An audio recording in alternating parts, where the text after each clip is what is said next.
নমস্কার, তোমাদের সবাইকে সানা স্মাইল এডুকেশন সেন্টারে স্বাগত জানিয়ে আজকের ক্লাসটি শুরু করছি।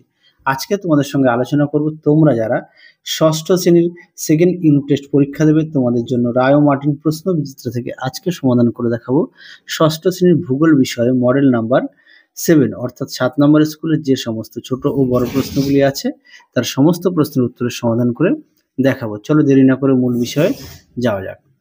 প্রথমে দেখো একে আছে শূন্যস্থান পূরণ করো, এক দাগে আছে মাউন্ট এরেবাস আন্টার্কটিকার জীবন্ত আগ্নেয়গিরি। দুইয়ে দেখো বায়ুর আর্দ্রতা মাপা হয় হাইগ্রোমিটার যন্ত্রের সাহায্যে।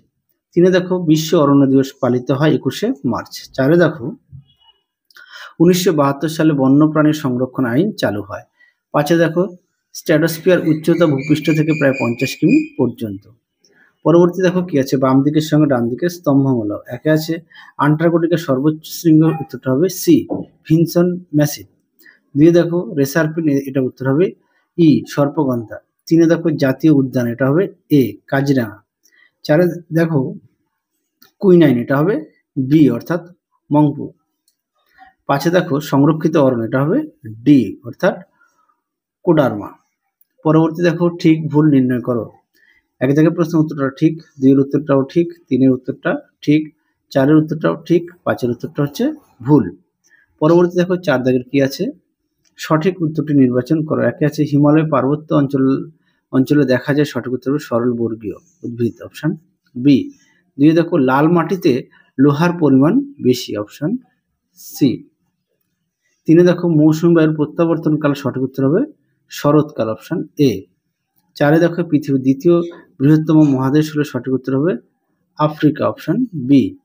পাঁচে দেখো আন্টার্কটিকা মহাদেশটি একটি বিশাল উঁচু উঁচু মালভূমি, অপশন এ। পরবর্তী প্রশ্ন দেখো কি আছে পাঁচ দাগের দুই এক কথা উত্তর দেওয়া। একে আছে বায়ুমণ্ডলে কোন গ্যাসের পরিমাণ সবচেয়ে বেশি, উত্তরটা হবে নাইট্রোজেন 78%।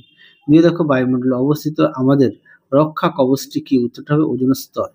তিনে দেখো আন্টার্কটিকা অবস্থিত ভারতের দ্বিতীয় গবেষণা কেন্দ্রটির নাম কি, উত্তরটা হবে মৈত্রী।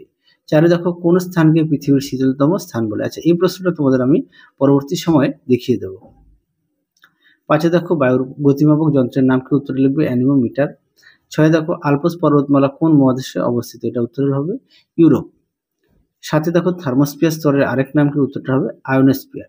আটে দেখো প্রতি 1000 মিটার উচ্চতা বৃদ্ধিতে কত ডিগ্রি সেলসিয়াস উচ্চতা হ্রাস পায়, উত্তরটা হবে 6.5 ডিগ্রি। নয় দেখো জলদাপাড়া অভয়ারণ্য কিসের জন্য বিখ্যাত, উত্তরটা লিখবে ভারতীয় একশৃঙ্গ গন্ডার।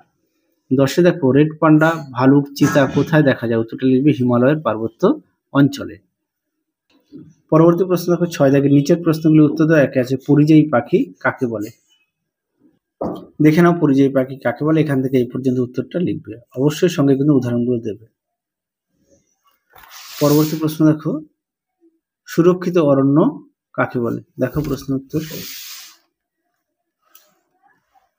দেখে নাও, উত্তরটি এখান থেকে এই পর্যন্ত লিখবে।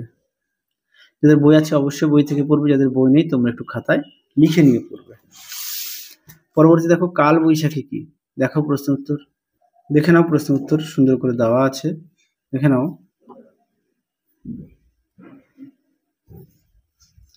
পরবর্তী প্রশ্ন দেখো চার দাগের ল্যাটেরাইট মাটির সম্পর্কে যা জানো লেখো। দেখো প্রশ্ন উত্তর দেখে নাও, ল্যাটেরাইট মাটি সম্পর্কে প্রথমে দেওয়া আছে অবস্থান, এখান থেকে লিখবে। তারপরে দেখো বৈশিষ্ট্য দেওয়া আছে, কৃষিকাজে প্রভাব দেওয়া আছে, এই পর্যন্ত উত্তরটা লিখবে। পরবর্তী প্রশ্ন দেখো আবহাওয়া বলতে কি বোঝো। দেখো প্রশ্ন উত্তর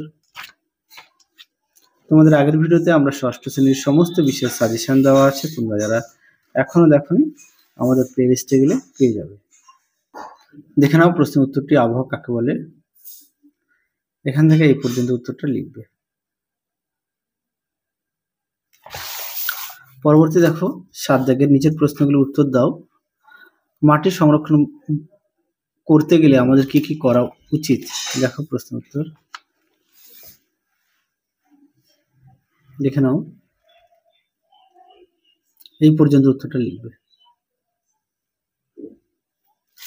পরবর্তী দেখো আন্টার্কটিকা আরেক নাম কি, উত্তরটা লিখবে সাদা মহাদেশ। পেঙ্গুইন সম্পর্কে জানো লেখো। দেখো প্রশ্ন উত্তর